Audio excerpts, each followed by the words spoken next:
আজ খুব সাত সকালে বাড়ির উঠোনে হইচই পড়ে গিয়েছিল। রূপা আর মনীষার ঝগড়া আর জোর জোর চিৎকারের আওয়াজ বাইরে আসা যাওয়া করা গ্রামের লোকেদের কানেও পৌঁছাচ্ছিল।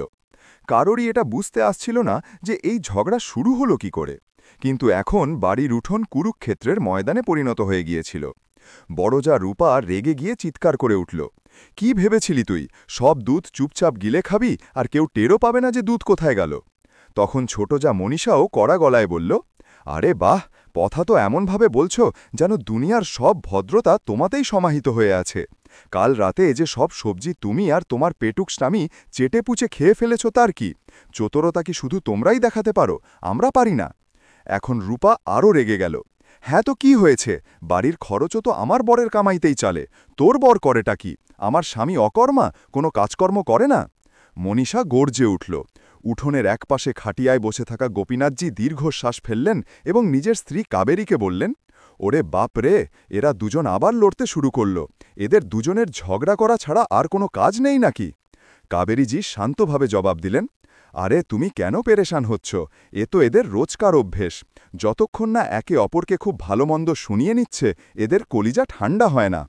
তখনই হঠাৎ রূপার আওয়াজ আরও তীব্র হয়ে উঠল, আর একটা শব্দও যদি বলেছিস তোর জিভ টেনে ছিঁড়ে নেব আমি। আচ্ছা, সাহস থাকে তো গায়ে হাত দিয়ে দেখা। মনীষাও ললকার দিয়ে উঠল। এখন কথা শুধু বলার মধ্যে সীমাবদ্ধ রইল না। দুজন রাগে একে অপরের উপর এমনভাবে ঝাঁপিয়ে পড়ল যেন এবার তো মারামারি হয়েই থাকবে। কিন্তু তখনই দুজনের স্বামী মাঝখানে চলে এলো। রাজেশ এক ঝটকায় রূপার কবজি ধরে ফেলল এবং টানতে টানতে বলল, ব্যাস, অনেক হয়েছে এই নাটক, এখন ভেতরে চলো। ওদিকে মোহিত মনীষাকে বকল, কি পাগল হয়ে গেছ, বন্ধ করো এই তামাশা আর ঘরে চলো। স্বামীদের কথায় দুই মহিলাই মুখ বেঁকিয়ে নিজের নিজের ঘরে তো চলে গেল, কিন্তু তাদের রাগ এখনও কম হয়নি।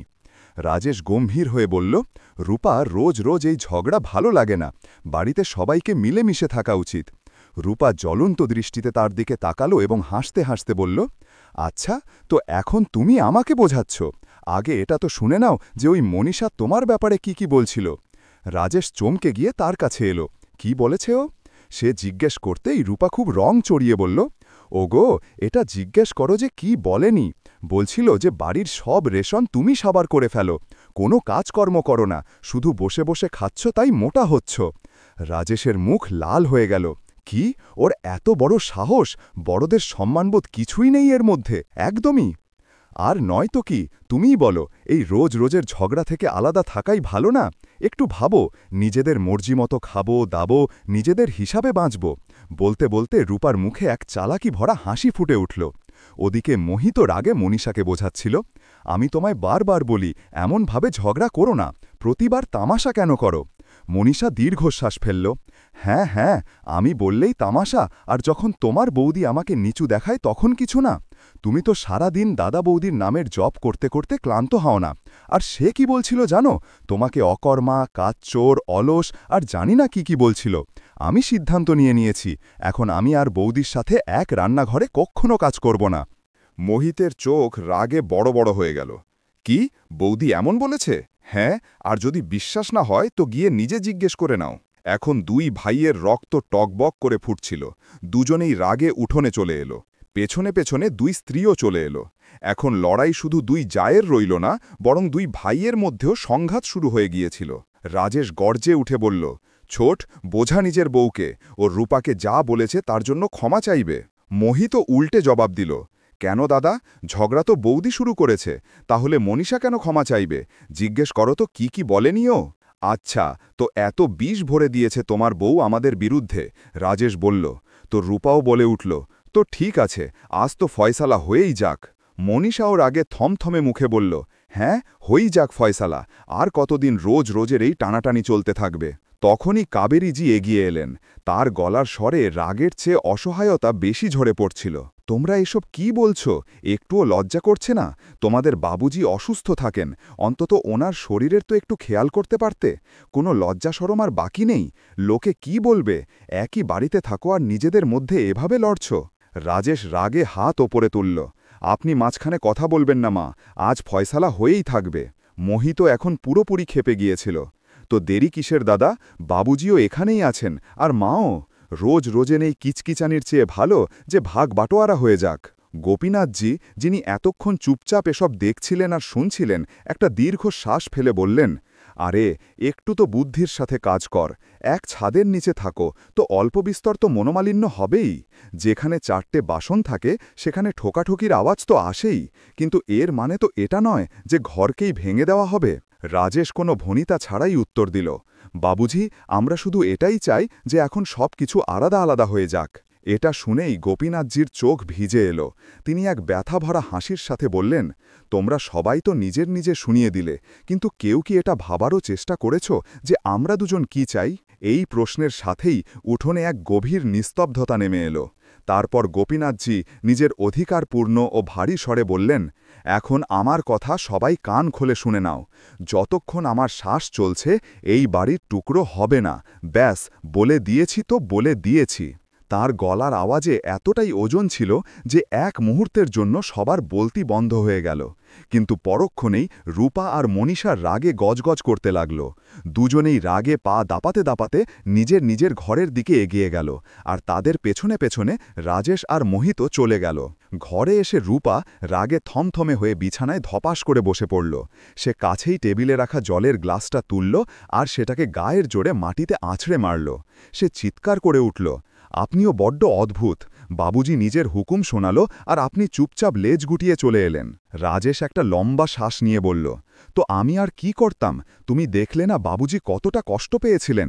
ওনার মুখ রাগে লাল হয়ে গিয়েছিল। আচ্ছা, তো আপনার শুধু বাবুজির রাগই নজরে এলো, আমার নয়? প্রতিবার আপনি ওনাদের সামনে হাতিয়ার ফেলে দেন, কিন্তু এবার এমনটা হবে না।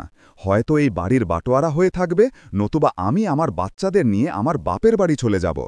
রূপা হুমকি দিয়ে বলল। রাজেশ এটা শুনে হতভম্ব হয়ে গেল। আরে এসব কি কথা বলছো? দাঁড়াও, আমি কোনো সমাধান বের করছি। অন্যদিকে ঘরে মনীষারও রাগে খুব খারাপ অবস্থা ছিল। মোহিত ঘরের দরজা ভেতর থেকে বন্ধ করতে করতে বলল, দেখ মনীষা, বাবুজি সাফ সাফ বলে দিয়েছেন যে বাটোয়ারা হবে না, মানে হবে না। মনীষা রেগে গিয়ে বলল, এই বাড়িতে আমার কোনো সম্মান আছে কি নেই? কি আমি সব সময় বড় জায়ের খোঁটা শুনতে থাকব? ব্যাস, অনেক হয়েছে। যতক্ষণ না এই বাড়ির বাটোয়ারা হবে আমি অন্যের একটা দানাও মুখে তুলব না। মোহিত চমকে গেল। এটা ঠিক করছো মনীষা? যা করা উচিত। মনীষা সোজাসুজি বলল, হয়তো এই বাড়ি ভাগ হবে অথবা আমি না খেয়ে মরব। রাত হয়ে গিয়েছিল, কিন্তু পুরো বাড়িতে উত্তেজমার রেশ এখনও ছিল। রাজেশ আর মোহিত এখন চিন্তায় পড়ে গিয়েছিল। বাড়িতে রোজ রোজের কলহ থেকে বাঁচার এখন তাদের একটাই রাস্তা দেখাচ্ছিল, বাটোয়ারা। পরদিন সকালে দুই ভাই গ্রামের সরপঞ্চ রামস্বরূপজিকে নিজেদের বাড়ি ডেকে নিল। সরপঞ্চ উঠোনে পৌঁছাতেই দেখলেন যে পুরো পরিবার আগেই সেখানে উপস্থিত ছিল। কাবেরীজি আর গোপীনাথজি এক কোণে চুপচাপ বসেছিলেন। অন্যদিকে রূপা আর মনীষা গর্বে মাথা উঁচু করে দাঁড়িয়েছিল। রাজেশ সরপঞ্চজিকে বলল, সরপঞ্চজি, আমরা আপনার সাথে একটা জরুরি কথা বলার জন্য আপনাকে ডেকেছি। এখন এই বাড়িতে একসাথে থাকা মুশকিল হয়ে গেছে, তাই আমরা চাই যে বাড়ির বাটোয়ারা করে দেওয়া হোক। সরপঞ্চ গোপীনাথজির দিকে তাকালেন, যিনি এখনও চুপ ছিলেন। তিনি গভীর শ্বাস নিয়ে বললেন, গোপীনাথজি, ছেলেদের বিয়ের পর তাদের নিজেদের পরিবার হয়ে যায়।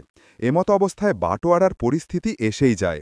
যদি এটাই সমাধান হয় তো দেরি করার কোনো লাভ নেই। গোপীনাথজি এক নজর নিজের স্ত্রী কাবেরীজির দিকে তাকালেন, যার চোখ ছলছল করছিল। তিনি গভীর গলায় বললেন, যদি এটাই আমার সন্তানদের খুশি হয় তো ঠিক আছে, করে দাও বাড়ির 2 ভাগ। পরদিন গ্রামের পঞ্চায়েত বসল। পুরো গ্রাম এটা দেখার জন্য জড়ো হয়ে গিয়েছিল যে গোপীনাথজির পরিবার, যা কখনো একতার উদাহরণ হতো, আজ 2 ভাগে ভাগ হতে যাচ্ছিল। সবার আগে বাড়ির সব সাধারণ জিনিসপত্র 2 ভাগে ভাগ করে দেওয়া হলো। রান্নাঘরের বাসন থেকে শুরু করে শস্য পর্যন্ত সব জিনিসের হিসেব হলো। তারপর 2 বৌমা নিজেদের যৌতুকে আসা আসবাবপত্র নিজেদের ভাগে নিয়ে নিল। এমনকি বাড়ির মন্দিরে রাখা ভগবানের মূর্তিগুলো 2 বৌমা নিজেদের মধ্যে ভাগ করে নিল।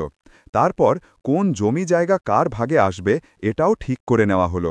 বাড়ির উঠোনের মাঝখানে একটা রেখা টেনে দেওয়া হলো, যা এখন 2 ভাইয়ের সীমানা ঠিক করছিল। দোকান আর ক্ষেতেরও সমান ভাগ করে দেওয়া হলো।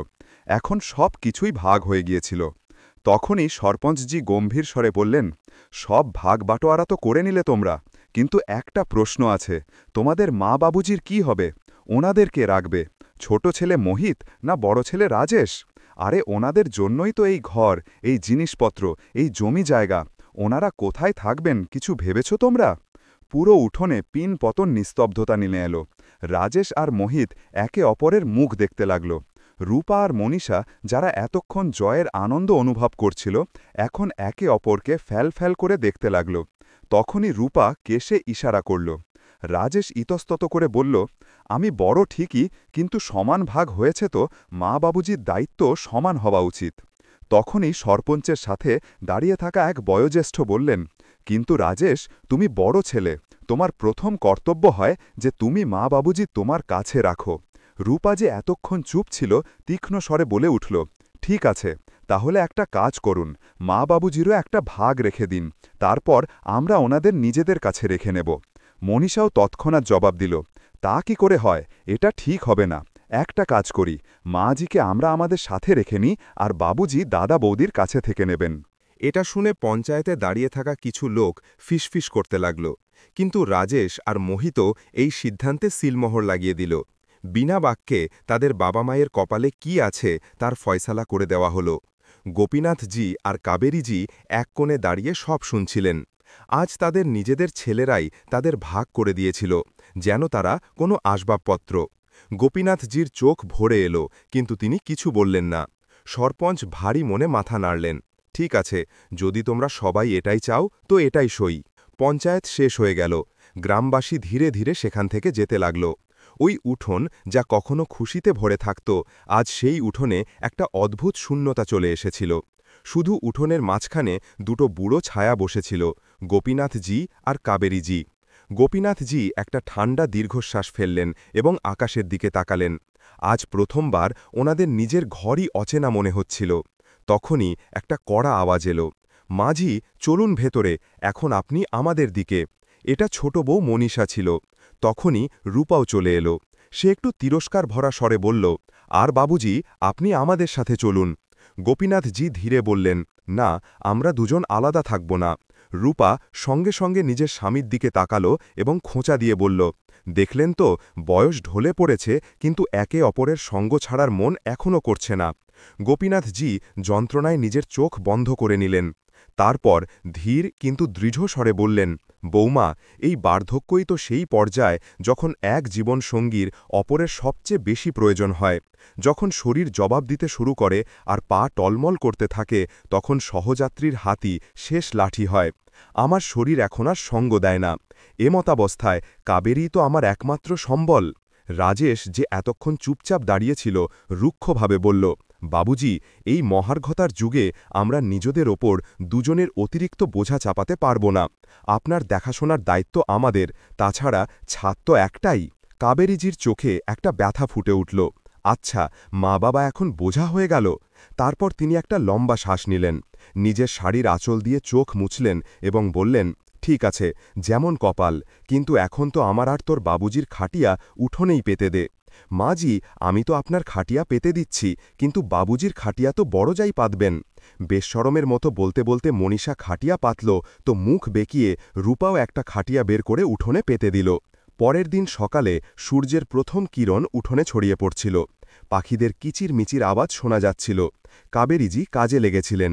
মনীষা সকাল সকালই ওনাকে সবজি কাটতে দিয়ে দিয়েছিল। কিন্তু কালকের ঘটনাগুলো গোপীনাথজির মনে তোলপাড় সৃষ্টি করছিল। দুজনেই নীরবতা পালন করছিলেন। তখনই তাদের দুই নাতি রোহন আর অংশ উঠোনে খেলতে লাগল। মাসুম বাচ্চারা কি জানে যে বাটোয়ারা কি জিনিস? তাদের তো নিজেদের খেলা নিয়ে মানে। তারা আগের মতোই খিলখিল করছিল। কখনো বল ছুঁড়ে খেলতে লাগত, তো কখনো একে অপরের গলায় হাত দিয়ে উঠোনে ঘুরতে লাগল। কিন্তু সেই সময় হঠাৎ বড় বউ রূপা রাগে থমথমে হয়ে বাইরে বেরিয়ে এলো। রোহন, তোকে বারণ করেছিলাম না যে ওর সাথে খেলবি না? বাচ্চারা ভয় পেয়ে গেল। রোহন মাসুমভাবে মায়ের দিকে তাকালো, কিন্তু মা, অংশ তো আমার ভাই হয়। ভাই ভাই নয়, এখনে শুধু প্রতিবেশী। রূপা চেঁচিয়ে উঠল আর এক ঝটকায় নিজের ছেলে রোহনকে টেনে আলাদা করে দিল। অংশ, যে এতক্ষণ বুঝতেই পারছিল না যে কি হচ্ছে, কাঁদতে লাগল। তার মুখ থেকে বেরোল, মা, মা। আওয়াজ শুনেই মনীষা দৌড়াতে দৌড়াতে বাইরে এলো। আমার ছেলেকে হাত কি করে লাগালে বৌদি? সে রাগে বলল। রূপা ব্যঙ্গ করে হাসল, আচ্ছা, তো এতই প্রিয় তোর ছেলে, তো রাখ নিজের কাছে। এ তো বলে সে ঝটকায় রোহনের হাত ধরল আর তাকে ভেতরে হিঁচড়ে নিয়ে গেল। মনীষাও রাগে অংশকে টানতে টানতে নিজের ঘরে নিয়ে গেল। গোপীনাথজি আর কাবেরীজি সামনে বসে এই দৃশ্য দেখছিলেন। ভারী গলায় কাবেরীজি বললেন, হে ভগবান, না জানি কার নজর লেগে গেল এই বাড়িতে। আমাদের এই হাসি খুশি সংসার কুস্তির আখড়ায় বদলে গেল। কিছুক্ষণ পর মনীষা হাতে চা আর জলখাবার নিয়ে এলো। নিন মাঝি, আপনার চা আর জলখাবার। সে থালাটা কাবেরীজির সামনে রেখে দিল।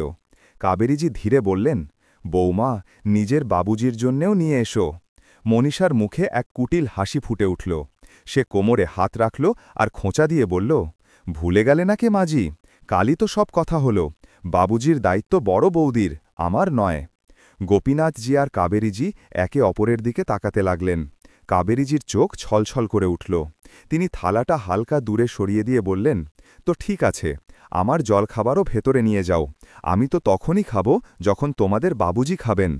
মনীষা চোখ পাকিয়ে বলল, জলখাবার এখানেই রাখা রইল, যখন মন করবে খেয়ে নেবেন। বারবার গরম করে দেওয়ার সময় নেই আমার কাছে। বলে সে পা দাপাতে দাপাতা ভেতরে চলে গেল। গোপীনাথজি আর কাবেরীজি আহত হৃদয়ে একে অপরকে দেখছিলেন। তারপর কাবেরীজি বললেন, কোনো ব্যাপার না, আমরা একসাথে খেয়ে নিই, আর থালাটা নিজের স্বামীর কাছে নিয়ে এলেন। যেইমাত্র তিনি এক গ্রাস খেলেন, তখনই রূপাও হাতে থালা নিয়ে বাইরে এলো। দেখেই বলে উঠল, এটা কি, আপনি মনীষার হাতের রান্না খাচ্ছেন? কি, আমি আপনাকে রান্না করে দিতাম না? আরে না বৌমা, মনীষা বৌমা তোমার শাশুড়িকে আগে খাবার দিয়ে দিয়েছিল, আর ও তো আমাকে ছাড়া খাবার খায় না, তাই এক গ্রাস খাবার নিয়েছিলাম। আচ্ছা ঠিক আছে, কিন্তু এখন এই খাবারই খাবেন। গোপীনাথজি চুপচাপ থালার দিকে তাকালেন, কিন্তু তার মন অন্য কিছু ভাবছিল। তিনি ধীরে জিজ্ঞেস করলেন, বৌমা, রাজেশ কোথায়? রূপা কিছু বলার জন্য মুখ খুলতেই যাচ্ছিল যে রাজেশ নিজেই বাইরে চলে এলো। সে তাড়াহুড়ো করে দোকানে যাবার জন্য বেরোচ্ছিল। গোপীনাথজি তাকে নিজের কাছে ডাকলেন আর তার হাতে একটা চশমা ধরিয়ে দিয়ে বললেন, বাবা, যেতে যেতে তোর মায়ের এই চশমাটা নিতে যাস। দুদিন ধরে ভাঙা চশমা পড়ছে, দোকানের কাছেই চশমার দোকান আছে, ঠিক করিয়ে আনিস। রাজেশ অনিচ্ছাকৃতভাবে চশমা ধরার জন্য হাত বাড়িয়েই ছিল যে রূপা হালকা কাশির সাথে তাকে ইশারা করল। রাজেশ থমকে গেল। সে নজর ঘোরাল এবং লজ্জিত হয়ে বলল, বাবুজি, এই চশমা ছোটকে দিয়ে দিন, ও ঠিক করিয়ে আনবে, আমার কাছে এখন টাইম নেই। এ তো বলে সে দ্রুত দরজার দিকে এগিয়ে গেল। কাবেরীজি নিজের স্বামীর দিকে তাকালেন। তার চোখ ভরে এসেছিল, কিন্তু গোপীনাথজি শুধু হেসে দিলেন। কাবেরীজি নিজের ভাঙা চশমা তুললেন আর আবার চোখে লাগিয়ে নিলেন। গোপীনাথজি উঠোনে পড়ে থাকা খাটিয়ায় বসে গভীর চিন্তায় ডুবেছিলেন। তার মুখে ব্যথা আর অসহায়তা পরিষ্কার ফুটে উঠছিল। তিনি ভারী গলায় বললেন, না জানি আমরা এমন কি গুনাহ করেছিলাম যে আমাদের এই দিন দেখতে হচ্ছে। কাবেরীজি, যিনি পাশে বসেছিলেন, ধীরে ওনার কাঁধে হাত রেখে বললেন, চিন্তা করো না, ভগবানের ওপর বিশ্বাস রাখো, সব ঠিক হয়ে যাবে। 15 দিন এভাবেই কেটে গেল। গোপীনাথজি এখন পুরোপুরি বুঝে গিয়েছিলেন যে ছেলেদের মনে তাদের জন্য এখন আর কোনো জায়গা বাকি নেই। রোজ এমন কিছু না কিছু হতো যাতে তার মন ভেঙে যেত। পরিস্থিতি এমন ছিল যে যদি পিতার শরীর খারাপ হয় বা ওষুধ ফুরিয়ে যায়, তো ছোট ছেলে বউ ওষুধটুকুও এনে দিত না, আর যদি মায়ের কোনো সমস্যা হতো তো বড় ছেলে বউও মুখ ফিরিয়ে নিত। কিন্তু আজ গোপীনাথজি ঠিক করে নিয়েছিলেন যে আর নয়। তিনি সকালেই 2 ছেলে আর বউকে উঠোনে ডাকলেন। বাবা রাজেশ, মোহিত, আমাদের তোমাদের সাথে একটা জরুরি কথা বলার আছে। রাজেশ আর মোহিত একে অপরের দিকে তাকাতে লাগল। রূপা আর মনীষাও এসে দাঁড়িয়ে গেল। গোপীনাথজি গভীর শ্বাস নিলেন আর সোজা শব্দে বললেন, এখন অনেক হলো। আমি আর কাবেরী আলাদা আলাদা থাকতে পারব না। আমরা সিদ্ধান্ত নিয়েছি আমরা সব সময় একসাথে থাকব। মোহিত চমকে গেল। বাবুজি, এটা কি কথা হলো? বাড়ি তো একটাই, শুধু খাবারই তো আলাদা আলাদা রান্না হয়। গোপীনাথজি কটুস্বরে বললেন, বাড়ি একটাই ছিল বাবা, কিন্তু তোমরা এটাকে 2 ভাগে ভাগ করে দিয়েছ। রাজেশ কথা সামলানোর চেষ্টা করল। আরে বাবুজি, এমন কেন বলছেন?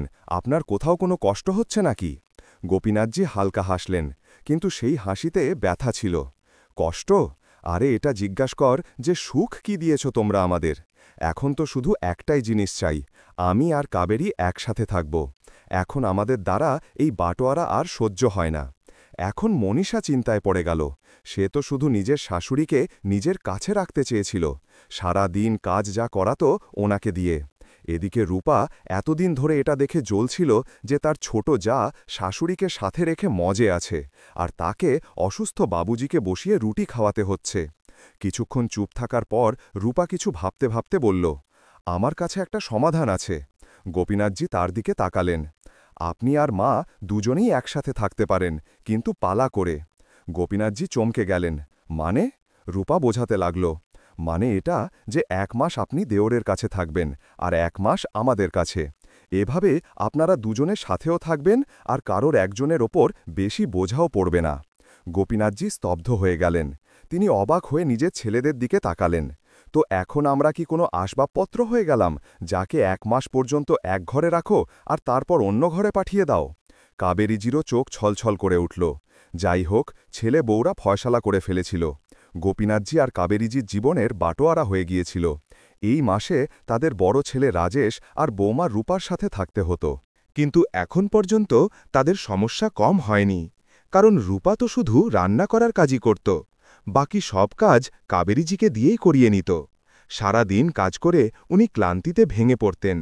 গোপীনাথজির এটা দেখে একেবারেই ভালো লাগত না, কিন্তু কাবেরীজি তাকে কিছু বলতে বারণ করে দিত। দিন এভাবেই কাটতে লাগল। আজ রাজেশ আর রূপা নিজেদের বাচ্চাদের নিয়ে বাইরে খেতে চলে গেল, কিন্তু কারোরই মনে রইল না যে বাড়িতে বুড়ো মা বাবার জন্যও কিছু রান্না করে যাওয়া উচিত। গোপীনাথজি আর কাবেরীজি উঠোনে বসে নিজেদের ছেলে বৌমার জন্য অপেক্ষা করছিলেন, কিন্তু ওরা এখনও আসেনি। কখনো কখনো কাবেরীজি নিজেই উঠে রান্নাঘরে কিছু বানিয়ে নিতেন, কিন্তু আজ শরীর ঠিক ছিল না। অবশেষে সাহস জুটিয়ে কাবেরীজি মনীষার ঘরের দিকে এগিয়ে গেলেন। বৌমা, তিনি ডাকলেন। মনীষা ফোনে ব্যস্ত ছিল। সে অনিচ্ছাকৃতভাবে মাথা তুলল। কি হলো মাজি? তোর বাবুজি ক্ষুধার্ত, যদি খাবার পড়ে থাকে তো ওনাকে দিয়ে দে, ওনাকে ওষুধও খেতে হবে। আমার শরীর ঠিক নেই, আর বড় বৌমা না জানি কখন আসবে। মনীষা কোনো ভাব না দেখিয়ে জবাব দিল, মাজি, খাবার তো শেষ হয়ে গেছে, এই সময় কিছু পড়ে নেই। কাবেরীজির আশা ছিল যে মনীষা উঠে দুটো রুটি বানিয়ে দেবে, কিন্তু সে আবার নিজের ফোনে ব্যস্ত হয়ে গেল। কাবেরীজি চুপচাপ গিয়ে বসে পড়লেন। তারপর নিজেই উঠে একটু দুধ গরম করলেন আর গোপীনাথজিকে সেটা দিয়ে ওষুধ দিলেন। নিজে না খেয়েই শুয়ে পড়লেন। রাতে যখন রূপা আর রাজেশ বাড়ি ফিরল, ততক্ষণে তারা দুজনে ঘুমিয়ে পড়েছিল।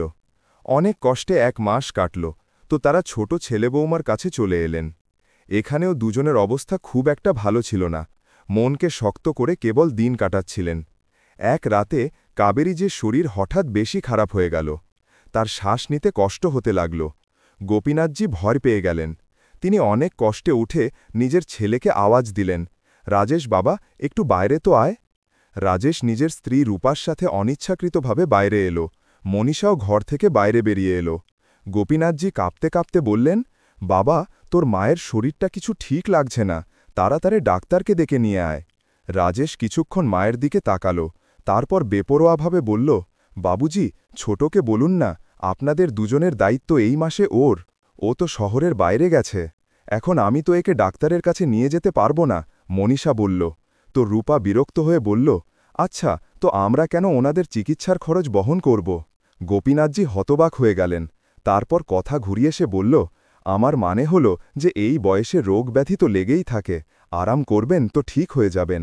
গোপীনাথজি অসহায় দৃষ্টিতে নিজের ছেলের দিকে তাকালেন। বাবা, এই তোর মা যে কষ্ট পাচ্ছে। রাজেশও নিজের স্ত্রীর সুরে সুর মিলিয়ে বলল, আরে বাবুজি, মায়ের হাঁপানির সমস্যা আছে, হয়তো সেই কারণে এমন হচ্ছে, ইনহেলার দিয়ে দিন, ঠিক হয়ে যাবেন। গোপীনাথজি ধীরে বললেন, কিন্তু বাবা, একবার ডাক্তারকে দেখিয়ে দিলে তো।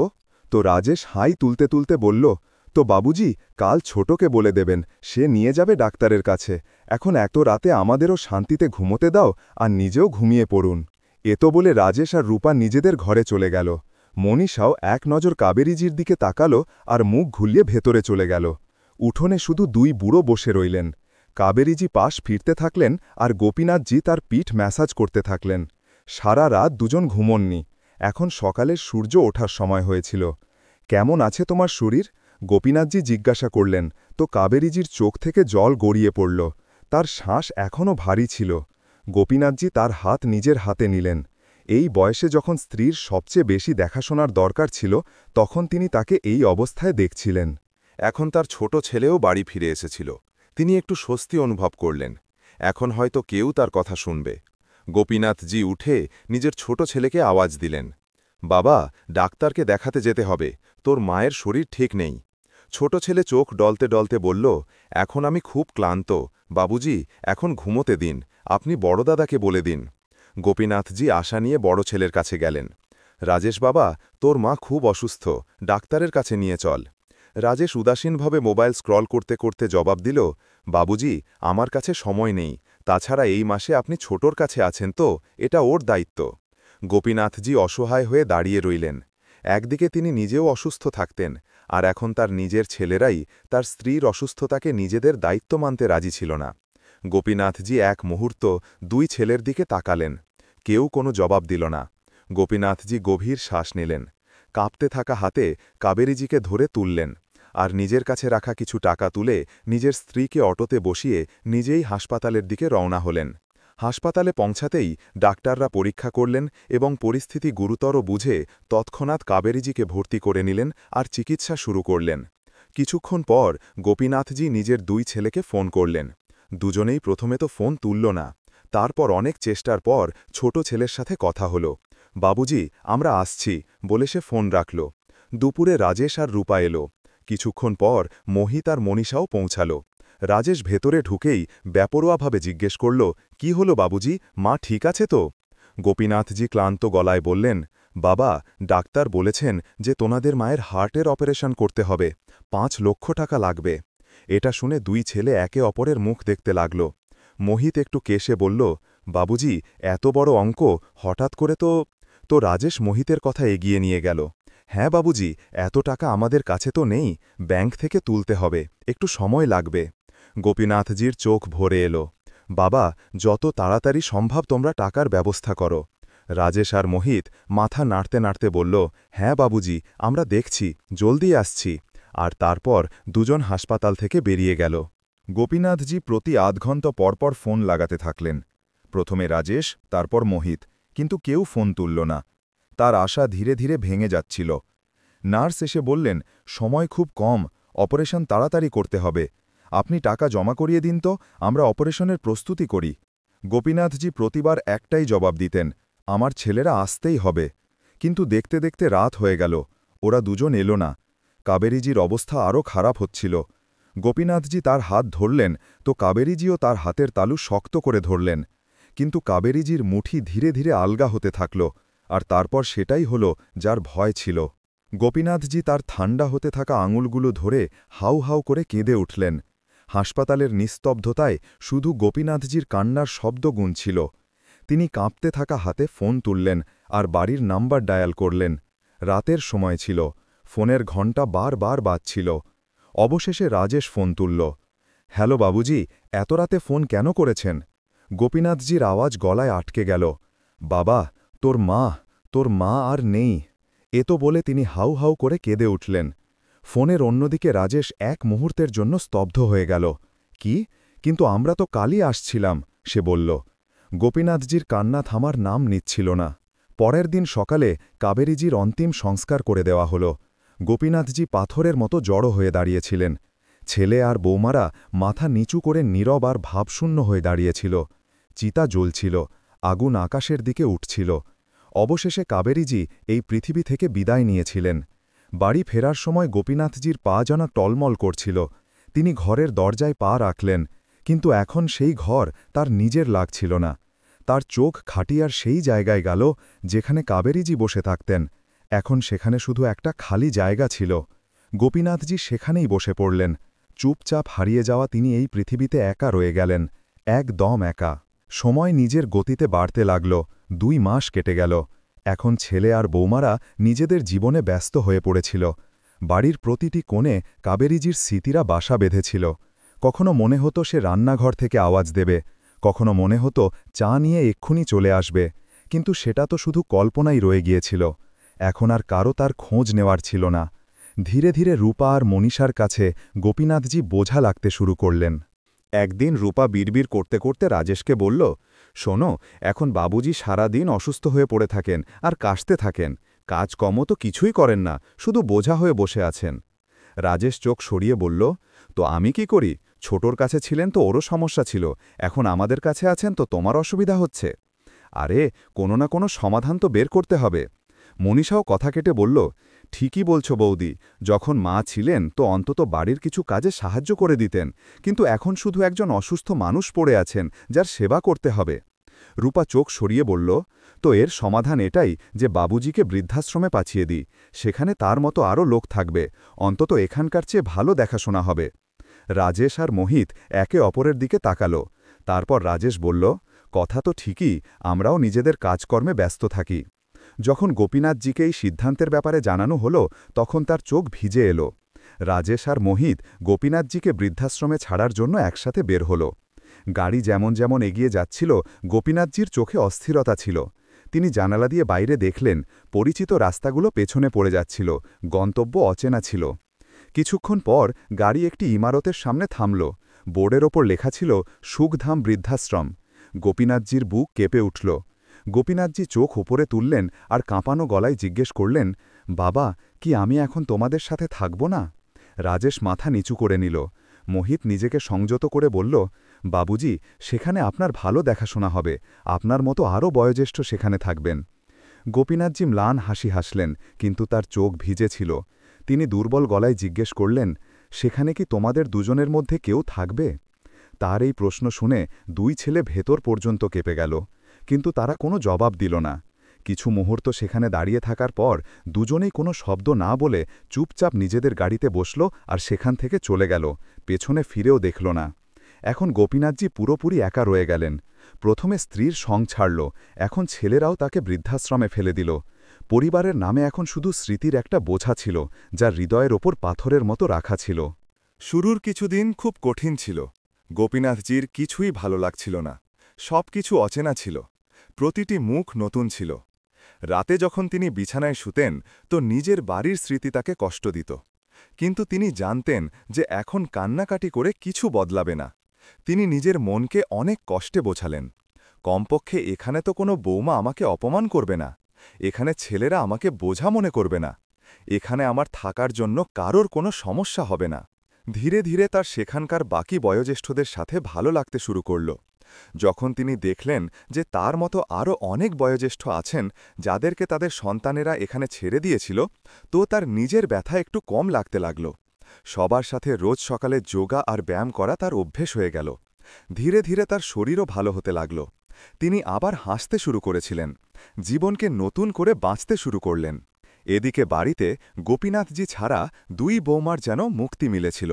এখন না সকাল সকাল উঠে চা বানাতে হতো, না ওষুধ দিতে হতো, না খাবার খাওয়াতে হতো। কোনো সেবা শুশ্রূষার দায়িত্ব রইল না। রাজেশ আর মোহিত পুরোপুরি নিশ্চিন্ত হয়ে গিয়েছিল। এখন তাদের বাবার সমস্যা নিয়ে চিন্তা করার দরকার ছিল না। কিন্তু একদিন কি হয়ে গেল? এটা কি করে হতে পারে? বাবা আমাদের সাথে এত বড় ধোঁকা কি করে করল? রাজেশের মুখ ফ্যাকাশে হয়ে গেল। হাতে কোর্টের কাগজ ধরে সে স্তব্ধ হয়ে দাঁড়িয়ে রইল। এটা শুনে মোহিত, রূপা আর মনীষাও ভয় পেয়ে গেল। কি হল?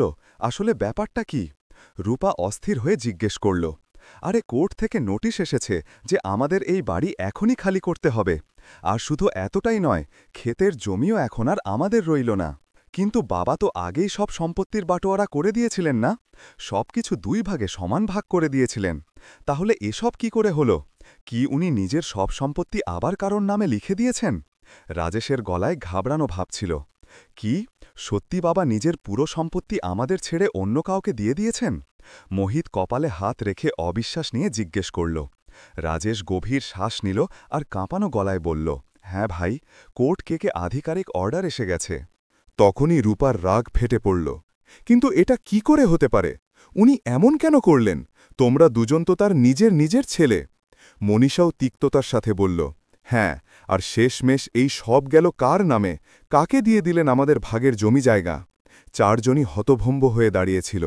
এখন অন্য কোনো উপায় না দেখে তারা সবাই তৎক্ষণাৎ বৃদ্ধাশ্রমে গিয়ে বাবার সাথে দেখা করার সিদ্ধান্ত নিল। গোপীনাথজি নিজের ঘরে আরাম করে বসে খবরের কাগজ পড়ছিলেন। তখনই রাজেশ আর মোহিত নিজেদের স্ত্রীদের সাথে ভেতরে এলো। তারা ঝুঁকে গোপীনাথজির পা ছুল, তারপর আবেগপ্রবণ স্বরে বলল, বাবা, আমরা আপনাকে নিতে এসেছি, আপনি আমাদের সাথে বাড়ি চলুন না, আমরা আপনাকে ছাড়া থাকতে পারছি না। গোপীনাথজি খুব শান্তভাবে তাদের দিকে তাকালেন এবং শান্ত গলায় বললেন, না বাবা, এখন এটাই আমার আসল ঘর, আমি এখানেই খুব খুশি, আমার এখান থেকে যাবার কোনো ইচ্ছা নেই। গোপীনাথজির মুখে এক অদ্ভুত শান্তি আর দৃঢ়তা ছিল। তার চোখে এখন না কোনো ব্যথা ছিল আর না কোনো অভিযোগ, শুধু এক গভীর সন্তুষ্টি ছিল। না বাবা, আপনাকে এখানে ছাড়া আমাদের খুব বড় ভুল ছিল, আমরা খুব লজ্জিত, আমরা নিজেদের ভুল শুধরে নিতে চাই, আপনি আমাদের একটা সুযোগ দিন। বলতে বলতে রাজেশের চোখে জল চলে এলো এবং সে কান্নাকাটি করতে লাগল। মোহিত চোখ মুছতে মুছতে বলল, হ্যাঁ বাবা, প্লিজ, আমরা আপনাকে এখানে এই বৃদ্ধাশ্রমে একা ছাড়তে পারি না, আপনি আমাদের সাথে চলুন। কিন্তু গোপীনাথজি খুব ঠান্ডা মাথায় ভাবতে ভাবতে বললেন, একা? তুমি আমাকে একা ভাবছ? আরে না বাবা, একা তো আমি আগে ছিলাম, যখন তোমাদের সাথে ওই বাড়িতে থাকতাম, যেখানে কেউ আমার সাথে ভালোবেসে কথা বলতো না, যেখানে আমাকে বোঝা ভাবা হতো, সেখানে আমি সত্যি একা ছিলাম। এখানে তো আমার অনেক সঙ্গী আছে, বন্ধু আছে, সবাই একে অপরের খেয়াল রাখে। রাজেশ আর মোহিত মাথা নিচু করে লজ্জায় দাঁড়িয়ে রইল। তারপর রাজেশ ইতস্তত করে জিজ্ঞেস করল, কিন্তু বাবা, একটা কথা আমাদের মাথায় আসছে না, আপনি নিজের সব সম্পত্তি আমাদের না দিয়ে অন্য কাউকে কেন দিয়ে দিলেন? রূপা আর মনীষাও চিন্তিত স্বরে বলল, আপনি আমাদের ব্যাপারে একটুও ভাবলেন না, আমরা কোথায় যাব, কোথায় থাকব, আর তাছাড়া সে কে যাকে আপনি আমাদের পুরো হক দিয়ে দিলেন? গোপীনাথজি একটা লম্বা গভীর শ্বাস নিলেন, তারপর বড় শান্তিতে কোনো রাগ ছাড়াই বললেন, তোমাদের হক, তোমাদের অধিকার? বাবা, যখন তোমরা নিজেদের মা বাবার প্রতি কোনো কর্তব্য পালন করনি, কোনো দায়িত্ব পালন করনি, তো অধিকারের আশা কি করে করতে পারো? আমি তোমাদের কেন দেব কোনো অংশ? আমি কেন ভাবব তোমাদের ব্যাপারে, যখন তোমরা আমার আর আমার স্ত্রীর ব্যাপারে কখনো ভাবনি? যখন আমার স্ত্রী অসুস্থ পড়ল তো তোমরা তার পরোয়া করলে না, যখন আমি বুড়ো আর অসহায় হয়ে গেলাম তো তোমরা আমাকে বোঝা ভাবলে, যখন আমার আপনজনেরা আমাকে প্রত্যাখ্যান করল তখন এই বৃদ্ধাশ্রম আমাকে আপন করল, আমার খেয়াল রাখল, তাই আমি আমার পুরো সম্পত্তি, সব কিছু এই বৃদ্ধাশ্রমকে দান করে দিয়েছি। এটাই সেই জায়গা জিসনে মুঝে সাহারা দিল, ইজ্জত দিল, যখন আমার নিজের রক্তের ছেলেরা আমাকে তাড়িয়ে দিয়েছিল। যখন এটা শুনে রাজেশ আর মোহিত যেন পাথর হয়ে গেল, তাদের বুক ভেঙে গেল, চোখ থেকে জল বইতে লাগল, নিজেদের কুকর্মের উপলব্ধি হতেই তাদের মাথা লজ্জায় নুয়ে গেল। তখনই রূপা রাগ আর হতাশায় বলল, কিন্তু বাবুজি, এটা আপনি একদম ভুল করলেন, এটা তো খুব বড় অন্যায় হলো আমাদের সাথে। গোপীনাথজি তার দিকে তাকালেন আর ধীরে বললেন, অন্যায়? কেমন অন্যায় বৌমা? এখন গিয়ে তো ন্যায় হলো, যা আমার আর আমার স্ত্রীর সাথে তোমরা সবাই করেছ তা কি ছিল, সেটা কি অন্যায় ছিল না? যদি তার পরেও আমি তোমাদের আমার সব কষ্টের কামাই দিয়ে দিতাম তো সেটা সবচেয়ে বড় অন্যায় হতো। এমন করবেন না বাবা, আমাদের ক্ষমা করে দিন, আমাদের খুব বড় ভুল হয়ে গেছে, আমাদের আপনার সম্পত্তি চাই না, আপনার সঙ্গ চাই, আপনার ভালোবাসা চাই। রাজেশ কাঁদতে কাঁদতে কাকুতি মিনতি করল, হ্যাঁ বাবা, শুধু একটা শেষ সুযোগ আর দিয়ে দিন, আমরা বদলে গেছি, বিশ্বাস করুন আমাদের। মোহিত হাত জোর করে কাঁদতে লাগল। গোপীনাথজির মুখে একটা বিষণ্ণ হাসি এলো। তিনি বললেন, না বাবা, এখন এই সম্পর্ক শুধু নামেরই উয়ে গেছে, দিল থেকে নয়, যা ভেঙে গেছে তা আর জুড়তে পারে না। আমার সিদ্ধান্ত কোনো অবস্থাতেই বদলাবে না। এখন তোমরা সবাই এখান থেকে যাও, আর এই শিক্ষা নিয়ে যাও যে মা বাবা কোনো আসবাবপত্র নয়, যাদের নিজেদের সুবিধামতো ব্যবহার করা যায়, ভাগ করে নেওয়া যায় বা কাজ শেষ হওয়ার পর ফেলে দেওয়া যায়। মা বাবা সেই গাছ যার ছায়ায় তোমরা বড় হয়েছ, আর তোমরা সেই গাছটাই কেটে ফেলেছ। এ তো বলে গোপীনাথজি সেখান থেকে উঠলেন আর পেছনে না ফিরে বাইরে হেঁটে বেড়াতে চলে গেলেন। তার চোখে জল ছিল না, শুধু এক গভীর শান্তি ছিল। চার ছেলে বৌমা লজ্জায় মাথা নিচু করে, ভারী পদক্ষেপে আর ভাঙা হৃদয় নিয়ে সেখান থেকে ফিরে গেল। আজ তাদের প্রথমবার উপলব্ধি হল যে নিজেদের লোভ, স্বার্থ আর মূর্খতার কারণে তারা নিজেদের জীবনের সবচেয়ে মূল্যবান সম্পদ, নিজেদের মা বাবার ভালোবাসা আর আশীর্বাদ চিরকালের জন্য হারিয়ে ফেলেছিল। কিন্তু এখন পস্তিও আর কিছু হওয়ার ছিল না। তো বন্ধুরা, গোপীনাথজি যে সিদ্ধান্ত নিলেন তা কি সঠিক ছিল? নিজের মতামত মন্তব্য করে অবশ্যই জানান। আর এটাও বলুন যে আপনারা আমাদের গল্প ভারতের কোন শহর থেকে শুনছেন। আর বন্ধুরা, যদি আপনাদের জীবনেও এমন কোনো ঘটনা বা কোনো অভিজ্ঞতা হয়ে থাকে যাকে আপনারা চান যে আমরা গল্পের রূপে সবার সামনে নিয়ে আসি, তো আপনারা আমাদের অবশ্যই লিখে পাঠান। আপনারা মন্তব্য করতে পারেন অথবা বিবরণে দেওয়া ইমেল আইডিতে মেলও করতে পারেন। ধন্যবাদ।